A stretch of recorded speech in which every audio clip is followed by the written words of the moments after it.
Как гласит слоган известного в Беларуси клинингового бренда «Мы делаем мир чище». Но наше расследование совместно с международными партнерами из российского издания «Важные истории», украинского Слідство Инфо, латвийских Ребалтика и ТВ3 при поддержке киберпартизан выявила огромную схему с признаками коррупции.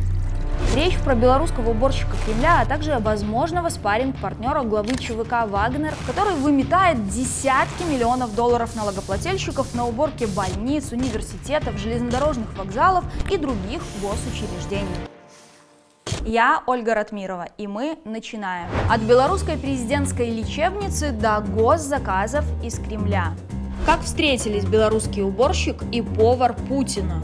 Дешевая рабсила и бюджетные деньги на домик у моря. Где растворились деньги белорусского майдадыра? В латвийском суде слушаются дела об аресте примерно 75 миллионов евро на счетах компаний, связанных с белорусским бизнесменом Эдуардом Апситом. В Латвии полагают, что связанные с Апситом компании отмывали криминальные деньги через скандальный АБЛВ банк. Давайте сейчас посмотрим, на ком и на чем они были заработаны и почему белорусский бизнесмен вел дела в Беларуси, России и Украине, но убирал эти деньги подальше.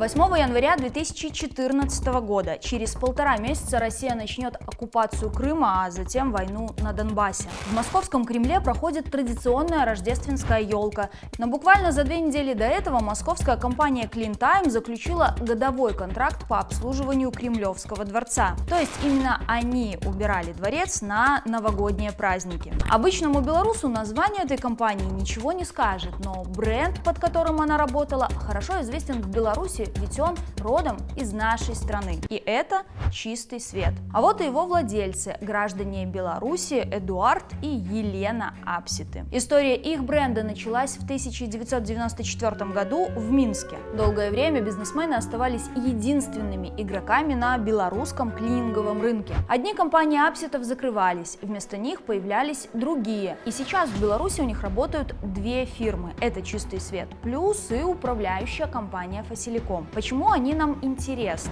Рассказываю. Эти компании почти за 10 лет получили от белорусского государства сотни заказов на общую сумму более 40 миллионов евро по нынешнему курсу. Компании убирали президентскую клинику, университеты, национальную библиотеку, Белтелерадиокомпанию, ПВТ и другие не менее важные объекты.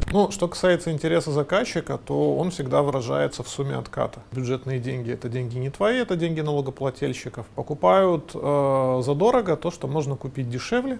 И вот эта разница, она оседает в карманах соответствующих людей, которые принимали решения. Ну что ж, убирать убирали, но давайте-ка посмотрим, какими методами Апситы получали эти заказы. Начнем с меньшего – манипуляции на госзакупках. 28 сентября 2016 года президентский медцентр объявил аукцион по комплексному обслуживанию зданий на следующий год за счет бюджета. Госзаказ забрала компания «Чистый свет», плюс ее цена 292 160 евро. Предложение конкурента всего на каких-то 388 евро выше, но этим конкурентом была управляющая компания Фасиликом. То есть связанные друг с другом фирмы имитировали конкуренцию на торгах. Всего мы нашли 9 таких, по сути, фиктивных закупок. Их победитель «Чистый свет плюс» получил из белорусского бюджета более 400 тысяч евро по нынешнему курсу. Чтобы тендер состоялся, там должна быть конкуренция. Соответственно, вы должны притащить какие-то компании, которые вам бодро проиграют. В законодательстве нет запрета для участия в одном тендере, в одном конкурсе для аффилированных компаний. Это, по сути, как конкурс между правым и левым карманами моих штанов. И если цифра в 400 тысяч евро уже заставила вас наморщить лоб, то скажу вам, рановато. Смотрим дальше. «Чистый свет плюс» выигрывает тендер на обслуживание Брестского вагонного участка Белорусской железной дороги. Через 20 дней после заключения договора стороны согласовывают дополнительное соглашение, согласно ему расценки по некоторым позициям увеличиваются в 1000 раз. В итоге, по данным местных СМИ, Брестский вагонный участок выплатил «Чистый свет плюс» около 11 миллионов рублей, хотя первоначальная сумма договора была немногим более 1,5 миллиона рублей. рублей. Историю о завышении тарифов обнародовал тогдашний мастер Брестского вагонного участка. 21 октября 2015 года, случайно вникнув в договорные отношения между Брестским вагонным участком и сторонней организацией филиала минской компании «Чистый свет плюс», обнаружил ряд неточностей, а именно увеличение расценок в пользу сторонней организации в ущерб государству более чем в 1000 раз, о чем сообщил своему непосредственному начальнику Александру Борисовичу Афанасьеву. По заявлению бдительного работника прокуратура провела проверку, но уголовное дело возбуждать не стали. Начальство же отделалось легким испугом в виде предупреждения за этот эпизод. А вот у бдительного сотрудника Клочкова начались проблемы. Сначала его уволили с работы, потом он добился восстановления через суд, но через некоторое время все-таки ушел оттуда по собственному желанию. В 2019 году задачу взяток силовики в Беларуси задержали директора «Чистый свет плюс» Валерия Готовчика. Узнать подробности этого дела нам помогли киберпартизаны. Готовчик дважды передавал взятку сотруднику банка ВТБ за то, чтобы «Чистый свет плюс» помогли выиграть на тендере. Размер взятки как минимум $2500. $500 Готовчик также дал заместителю гендиректора алкогольного холдинга «Минск Кристалл» Дмитрию Киселю, чтобы они своевременно рассчитались за выполненную работу. Свои $500 получила и главный инженер президентского медцентра Людмила Любчук за лояльное отношение при приемке работы. Чем закончилось это уголовное дело, мы не знаем, но после него «Чистый свет плюс» продолжил работать по госзаказу. Компания в том числе подписала договор с президентским медцентром, и это спустя 5 месяцев после того, как Любчук получила взятку от Готовчика. Чаще всего такие вещи возможны, в том числе с помощью каких-то контактов в силовых органах. Особенно если мы говорим про такие объекты важного значения с точки зрения наших силовиков, как там какая-нибудь президентская, что называется, больница или поликлиника, или объекты, приближенные к сфере, скажем так, интереса службы безопасности Лукашенко, КГБ и так далее. Как видим, клининговый бизнес апситов в Беларуси процветал в том числе и за счет взяток чиновникам и манипуляций на госзакупках. «Чистый свет плюс» и «Фасиликом» получали заказы от госкомпании и осваивали бюджетные деньги на социально значимых объектах. По нашим самым минимальным подсчетам, белорусские клинеры заработали в нашей стране как минимум 50 миллионов евро. Вот только на Беларуси машинка по намыванию не останавливается, и апситы расширяют свой бизнес на Россию и Украину.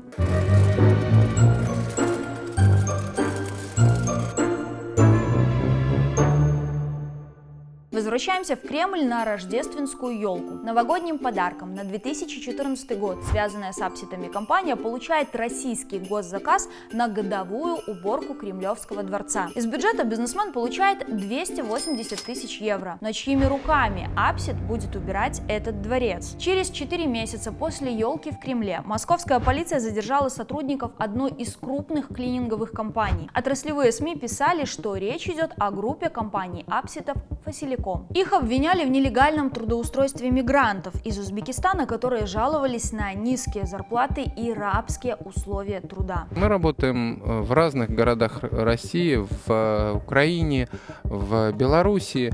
Мы работаем с теми условиями, которые есть. Были бы мигранты в каких-то городах или там, где их нету, мы все равно работаем. Вообще это вопрос такой, знаете, цены за билет. Да? Мигранты обходятся клиенту дешевле. О результатах уголовного дела хотелось бы услышать, но этого не будет, ведь о них снова ничего не известно. И бизнес апситов, как и после прошлых скандалов, продолжился. Наши коллеги из «Важных историй» изучили сотни государственных закупок и подсчитали общую сумму контрактов с участием компаний, чей слоган «Мы делаем мир чище». С 2007 по 2019 год это более 100 миллионов евро по нынешнему курсу. Среди заказчиков не только Кремлевский дворец, но и Ростелеком, и аэропорт Шереметьево, и Верховный суд, и Российская железная дорога, и Министерство обороны. И вот в этом месте давайте остановимся поподробнее. К примеру, компания «Флагман Клин», которая пользовалась торговыми марками «Чистый свет» и «Чистый свет. Мы делаем мир чище». Она выигрывала на госзакупках, убирала военные казармы в оккупированном Крыму. Российское издание РБК выяснило, что миллиардный рынок военного клининга, связанный с группой «Фасиликом», компании компании делят с основателем ЧВК «Вагнер» Евгением Пригожиным. Но судя по тому, что мы узнали, Пригожин с апситами – необычные конкуренты. —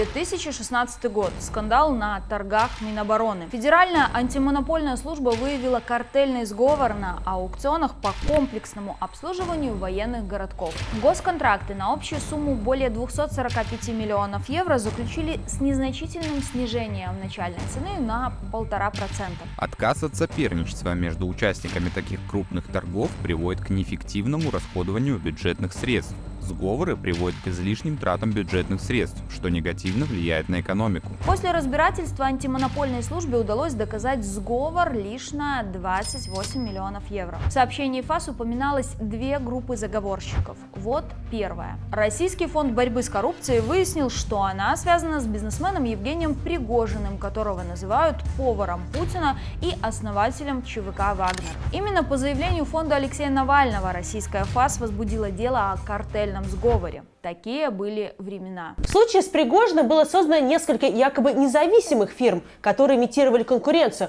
но при этом получали госконтракты по максимально возможным ценам. На самом деле все они входили и входят в империю повара Путина Евгения Пригожина, что и было установлено не только Фондом борьбы с коррупцией, но и материалами официальной проверки антимонопольной службы. Кто стоит за второй группой компаний, ранее не сообщалось. Из материалов ФАС видно, что они пользовались одним и тем же IP-адресом при подаче заявок на торги, а кроме того, заявки создавали под одними и теми же учетными записями и подавали одни и те же пользователи. По мнению ФАС России, это значит, что между компаниями длительные и устойчивые связи. Мы изучили руководителей и владельцев из второй группы компаний, которые вступили в сговор с компаниями, связанными с Пригожиным. Мы выяснили, что многие из них раньше работали в фирмах под брендом «Чистый свет» и «Чистый свет. Мы делаем мир чище». Посмотрите, директором и владельцем фирмы Coral Clean была Людмила Чакора. Она же была руководителем компании Integrity Service, которая пользовалась товарным знаком «Чистый свет» и «Чистый свет. Мы делаем мир чище». Мы позвонили этой женщине, и она подтвердила, что работала на группу компании Фасиликом. Мы попытались связаться и с другими бывшими руководителями и владельцами этих компаний, но абонент уже не абонент, а все три фирмы ликвидированы. По словам Людмилы Чакора, группа компаний Фасиликом Апситов продолжает удерживать лидирующие позиции на российском рынке клининга.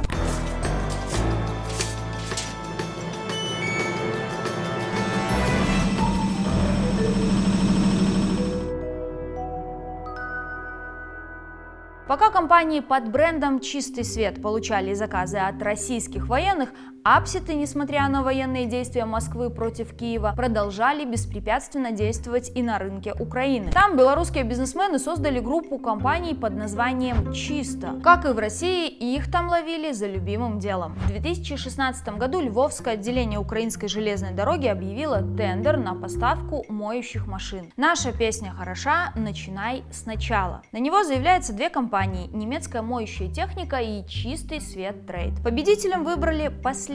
С ней заключили договор на 4500 евро. Но здесь нас уже ничего не удивило. Компании имитировали конкуренцию на торгах. Владельцами немецкая моющая техника и «Чистый свет Трейд» были одни и те же люди, офисы компании находились по одному адресу в Киеве, а заявки на тендер подавали с одного IP-адреса. В итоге компании признали в нарушение антимонопольного законодательства и наказали штрафом в 1000 евро каждую. После оккупации Крыма и войны на Донбассе Эдуард Апсит, который помимо белорусского имеет еще и российский паспорт, вышел из состава учредителей всех известных нам украинских компаний. К примеру, долгое время совладельцами фирмы «Немецкая моющая техника», которую мы уже упоминали, кроме Апсита были еще 3 партнера. В ноябре 2019 года Апсита уже нет среди владельцев компании. Остались только Львов, Макитский и Семенюк. Это давние партнеры партнеры апситов. Похожая смена собственников произошла и в других компаниях группы Чисто, причем еще раньше, в 2017 году. Латвийские следователи считают, что де-юре бизнес переписали на доверенных лиц, но де-факто им управлял Эдуард Апсит. Могу подтвердить, что сейчас в суде находятся 2 уголовных дела, в которых государственное обвинение поддерживают 2 прокурора прокуратуры Рижского судебного округа. В общей сложности в рамках этих разбирательств были арестованы средства на сумму 73 миллиона евро. Движение этих средств установлено, как и бенефициарные собственники. Но, к сожалению, поскольку дело находится на рассмотрении в суде, прокуратура не может на данный момент дать дополнительные комментарии. Итак, как видим, на фоне нападения России на Украину, связанные с апситами компании при помощи манипуляций и возможного сговора со структурами Евгения Пригожина получали огромные госконтракты одновременно и от Беларуси, и от России, и от Украины. Причем в Беларуси и России связанные с апситами компании были замечены в неоднократных взятках и манипуляциях при получении крупных господрядов. Но уголовной или большой финансовой ответственности сами бизнесмены загадочным образом избегают. Достали их только в Евросоюзе, куда они выводят свои деньги, чтобы наслаждаться покоем на курорте в Юрмале. Там, в 200 метрах от Балтийского моря, у семьи белорусских клинеров есть особняк стоимостью в более чем 1 миллион евро. Сейчас в Рижском суде решается судьба почти 75 миллионов евро, которые арестовали латвийские власти. Они подозревают, что связанные с апситом компании отмывали крупные суммы, заработанные преступным путем в Беларуси, России и Украине. Очевидно, что это не все заработанное в 3 странах, но такая конфискация, по нашим данным, может случиться самой дорогой за всю историю бизнеса апсита и создать определенные трудности. Мы обратились за комментарием в минский офис Эдуарда Апсита. Вскоре сам бизнесмен позвонил нам и попросил о встрече. Он прилетел к нашему журналисту Александру Ярошевичу, но отказался говорить на камеру. Бизнесмен передал официальную позицию, которую подготовили его адвокаты. Апсит утверждает, что он никогда не привлекался к уголовной ответственности ни в России, ни в Беларуси, а в Латвии и в других странах против него, насколько ему известно, нет уголовных дел. Говорит, что он не знаком и не имел деловых отношений с Евгением Пригожиным. Апсит отрицает, что подконтрольные ему фирмы вступали в картельные сговоры. И настаивает, что ни он сам, ни подконтрольные ему компании не получали деньги от Кремля и Российского Министерства обороны. Расследование этого дела продолжается, а мы будем держать вас в курсе. Это расследование появилось в том числе и благодаря нашим патронам. Их имена и ники вы сейчас видите на экране. Если вы также хотите поддержать наше расследование, вы можете воспользоваться кнопкой «Супер спасибо» или платформой Patreon.